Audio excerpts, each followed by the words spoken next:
सुप्रभात बच्चों, आज हम समय लेखनम के बारे में पढ़ेंगे। सीबीएसई क्लास 10th में समय के ऊपर 4 नंबर का प्रश्न आता है। तो आज हम प्रयत्न करेंगे कि कम से कम ये 4 नंबर आपको प्राप्त हो सकें, आप इतना अच्छे से समय लिखना सीख लें। सबसे पहले हम देखते हैं समय किस में देखते हैं बच्चों? घड़ी में देखते हैं। तो घड़ी को संस्कृत में क्या कहते हैं? घड़ी को संस्कृत में कहते हैं घटिका। घटिका यानी कि घड़ी। तो घटिका में समय देखने के लिए सबसे पहले हमें संस्कृत की गिनतियों का ज्ञान होना चाहिए। कहाँ से कहाँ तक होती हैं घड़ी में गिनतियाँ? 1 से लेकर 12 तक। तो 1 से लेकर 12 तक की संस्कृत गिनतियाँ यहाँ बोर्ड पर आप देखेंगे कि कैसे लिखी जाती हैं। जैसे 1 को एकम, 2 को द्वि, 3 को त्रि, 4 को चतुर, 5 को पंच, 6 षट, 7 सप्त, 8 अष्ट, 9 नव, 10 और एकादश यानी कि 11 को एकादश और 12 को संस्कृत में कहते हैं द्वादश। द्वा माने 2, दश माने 10, तो 10 और 2 12। अब जब हमने 1 से 12 तक की संस्कृत की गिनतियाँ यदि हमें आ गई तो हम समय बताने में या समय देखने में हमें कोई दिक्कत नहीं आने वाली। 1 से 12 तक की गिनतियाँ आपके सामने लिखी हुई हैं, हो सकता है आपको पहले से भी याद हो। अब हम चलते हैं कि समय कैसे देखा जाता है। 10वीं क्लास के पाठ्यक्रम में केवल 4 समय आपको याद रखने हैं, जिसमें एक तो पूरा जहाँ पर पूर्ण हो जाता है 1 वादने, द्विवादने 2 बज गए तो द्विवादने, 3 बज गए तो त्रिवादने, 4 बज गए तो चतुर्वादने, और एक जो 15 मिनट आगे होता है। जैसे कोई किसी ने आपसे पूछा कि क्या बजा है, आपने घटिका में देखा कि 1:15 हुए हैं, तो आप उसे संस्कृत में कैसे बोलोगे? तो 1 बजकर, बजे को कहते हैं वादनम या वादने, और जब 15 मिनट फालतू हैं तो उसे कहते हैं सपाद। यहाँ पर आप देखेंगे मैंने एक घटिका का चित्र भी बनाया है। यहाँ पर 12 यानी कि जो भी पूर्ण संख्या होगी वो वादनम में आ जाता है, और यदि 15 मिनट अधिक है तो सपाद आ जाएगा। यदि 30 मिनट अधिक है, जिसे हम 1.5 बोलते हैं या 2.5 बोलते हैं या 3.5 बोलते हैं, तो उसमें जो आधे को सार्ध हो जाता है। यदि 1.5 बजा है तो सार्ध एकम वादने, 2.5 बजा है तो सार्ध द्विवादनम या द्विवादने। ऐसे ही यदि 15 मिनट पहले का समय है, मुख्य रूप से ध्यान देने वाला जो समय है वो ये है कि जो 15 मिनट पूर्व का समय है। क्यों? क्योंकि इसमें बोला कुछ और जाता है, लिखा कुछ और जाता है। जैसे मान लीजिए घड़ी में आपने देखा कि 12 बजने में 15 मिनट हैं, तो उसको आपने देखा कि 11:45, यदि समय है 11:45, तो हम उसे कैसे बोलेंगे? तो हम उसे बोलेंगे पादोन द्वादश वादने। पादोन का मतलब पौने 12। 11:45 को जो हम बोलेंगे वो बोलेंगे 11:15। तो 11:15 की संस्कृत होगी पादोन द्वादश वादने। मुझे उम्मीद है कि यहाँ तक आपको समझ में आ गया होगा। सार्ध माने आधा, यानी कि 1.5, 2.5, 3.5, 4.5। जो साढ़े लगता है उस साढ़े के लिए या आधे के लिए अर्ध, और अर्ध में हो गया सार्ध। 15 मिनट फालतू हैं तो सपाद, 15 मिनट कम है तो पादोन। और यदि पूर्ण संख्या है, पूर्ण बजा है, यदि 4 बजे हैं तो आप लिखेंगे चतुर्वादने। अब मान लीजिए बच्चों कि घड़ी में 8 बज रहे हैं, तो 8 बज रहे हैं। अब 8 को आप कैसे लिखोगे? ये पूर्ण है, ये पूरा है, ये इसमें न तो पादोन की संख्या आएगी न सपाद की संख्या आएगी। तो 8 बजे को हम लिखेंगे अष्टवादने। अष्टवादने, अष्टवादने यानी कि 8 बजे। 9 बजे हैं तो नववादने, 10 बजे हैं तो दशवादने, 11 बजे हैं, यदि 11 बजे हैं तो 11 की संस्कृत अभी क्या आपने देखी? एकादश, तो उसकी संस्कृत बन जाएगी एकादश वादने। 12 बजे द्वादश वादने। अब एक और भी बात का आपको ध्यान रखना है, 11 या 12 या कोई भी ये संख्या है, ये 2 बार आती है, एक बार दिन में आती है और एक बार रात्रि में आती है। जैसे अंग्रेजी में आप AM और PM लिखते हो, तो यहाँ पर आपको AM और PM के स्थान पर क्या लिखना है? यदि प्रातः काल का समय है तो 11 बजे तक का जो समय है हम उसे प्रातः नववादने, यदि सुबह के 9 बजे हैं तो हम उसको लिखेंगे प्रातः नववादने।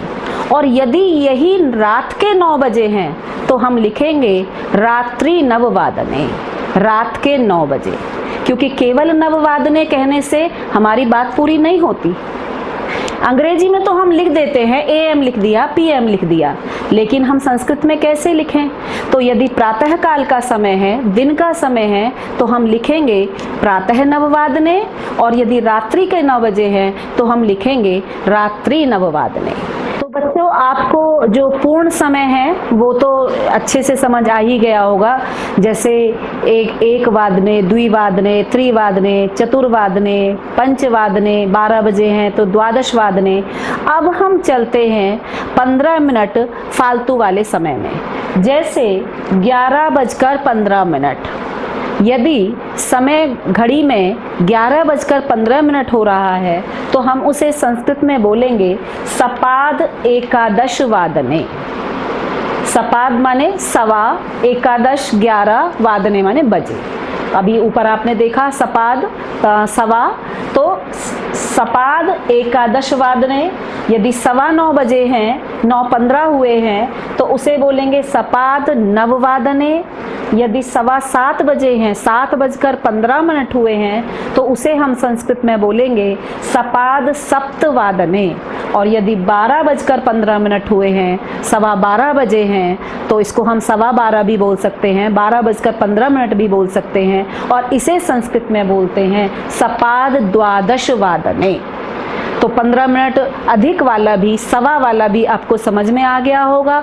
कोई भी संख्या है जो आपने अभी संस्कृत संख्या के हिसाब से भी संस्कृत संख्या भी आपने पढ़ी, तो कुछ जितना भी समय हुआ है, जितना भी बजा है, यदि 15 मिनट उसमें फालतू है तो उसे सपाद कह देंगे। 8:15 है तो सपाद अष्टवादने कह देंगे, 6:15 है तो सपाद षटवादने बोलेंगे, यदि 9:15 है तो सपाद नववादने बोलेंगे। अब हम आगे चलते हैं 12:30, 12:30, 11:30, आगे हम अब ये पढ़ेंगे। जैसे यदि समय हुआ है 11:30, यानी कि 11:30 बजे, तो हम इसे संस्कृत में कैसे बोलेंगे? हम इसे संस्कृत में बोलेंगे सार्ध एकादश वादने। यदि 9:30 यानी कि 9:30 बजे हैं तो 9:30 को संस्कृत में बोलेंगे सार्ध नववादने। 7:30 को सार्ध सप्तवादने। और यदि 12:30 बजे हैं, 12:30 हुए हैं, तो हम इसको बोलेंगे सार्ध द्वादश वादने। यदि अब कोई भी संख्या कितना भी बजा है, संख्या कोई भी है यदि, तो उसके आगे, और उसमें अगर 30 मिनट फालतू है तो 30 मिनट ज़्यादा है तो उसके लिए हम सार्ध शब्द का ही प्रयोग करेंगे। सार्ध द्विवादने, सार्ध त्रिवादने, सार्ध चतुर्वादने, सार्ध पंचवादने, सार्ध षटवादने, सार्ध सप्तवादने, सार्ध अष्टवादने, 8:30 को सार्ध अष्टवादने, 9:30 को सार्ध नववादने, 10:30 को सार्ध दशवादने, और 11 को जैसे लिखा है सार्ध एकादश वादने, और 12 को सार्ध द्वादश वादने। तो अभी हमने पूर्ण संख्या पढ़ा, सपाद वाला पढ़ा और सार्ध वाला पढ़ा। अब हम आगे पढ़ेंगे जो 12:45, 11:45 या फिर 2:45, 2:45 ये संख्या होती है। अब इसे हम पढ़ेंगे कि संस्कृत में कैसे लिखते हैं और कैसे बोलते हैं। 15 मिनट पहले को क्या कहते हैं? पादोन। पादोन पौने, पादोन पौने, 12:45, 11:45, 10:45, 10:45, इस तरीके से। तो जो 15 मिनट पहले का समय है उसमें हम संस्कृत बनाने के लिए, संस्कृत समय के लिए पादोन शब्द का प्रयोग करते हैं। जैसे 11 बजकर, यहाँ पर ध्यान देने की आवश्यकता है बच्चों कि यहाँ पर संख्या तो लिखी है 11:45, है ना, लेकिन यहाँ ये आपको कंफ्यूजन नहीं होना चाहिए कि 11 है तो एकादश नहीं आएगा। 11:45 है और 15 मिनट पहले है तो यहाँ पर आएगा पादोन द्वादश वादने, 11:45 बजे, पादोन द्वादश वादने। ऐसे ही 9:45 जिसे हम हिंदी में 9:45 बजे बोलेंगे, इसी को हम संस्कृत में पादोन दश वादने बोलेंगे। ऐसे ही 7:45 यानी कि 7:45 बजे तो पादोन अष्टवादने। 12:45 यानी कि 12:45 बजे, सीधे सीधे 12 बजे भी बोल देते हैं, 12:45 बजे, तो 12:45 बजे को हम बोलेंगे पादोन एक वादने। 1:45 यानी कि 1:45 बजे, तो 1:45 बजे, तो इसलिए हम लिखेंगे पादोन द्विवादने। तो यदि हम अगर हम संख्या के रूप में देखेंगे तो बोलेंगे हम 11:45, लेकिन अगर हम हिंदी में पौने शब्द का प्रयोग करेंगे तो फिर वो अगली संख्या के साथ ही जुड़ेगा। जैसे पादोन द्वादश वादने, 9:45 यानी कि 9:45 बजे को पादोन दश वादने, 7:45 बजे को पादोन अष्टवादने, 1 बजे को या 1:45 बजे को पादोन एक वादने, और 1:45 बजे 1:45 यानी कि 1:45 बजे को हम संस्कृत में लिखेंगे पादोन द्विवादनम। बच्चों यही 4 समय आपके पाठ्यक्रम में हैं, तो ये आपको अच्छे से आ जाना चाहिए। 4 नंबर आपके होते हैं, बहुत कुछ होते हैं, 4 नंबर बहुत मायने रखते हैं। बूंद बूंद से सागर भरता है, तो 4 नंबर तो आप अपने फिक्स कर लीजिए कि 4 नंबर तो आज आपके पक्के हो गए। क्यों? क्योंकि आपको समय लेखनम टॉपिक विषय अच्छे से समझ में आ गया है। आप इसका स्क्रीनशॉट भी ले सकते हो, आप इसकी फ़ोटो भी ले सकते हो। आपको जो भी कोई दिक्कत हो तो आप नीचे कमेंट्स बॉक्स में लिख सकते हो, मैं आपकी समस्या का समाधान ज़रूर करूँगी। मुझे उम्मीद है कि आपने इस विषय को अच्छे से समझ लिया होगा। धन्यवाद बच्चों, यदि आज के विषय में आपको समय लेखन अच्छे से समझ आ गया तो मैं एक छोटी सी एक्सरसाइज आपको दे रही हूँ। ये कुछ समय मैंने लिखे हैं, आप इन्हें नोट कर लीजिए और इनकी संस्कृत बनाकर आप कमेंट्स बॉक्स में लिखिए, ताकि मुझे भी पता चले कि आपको सच में समझ में आ गया है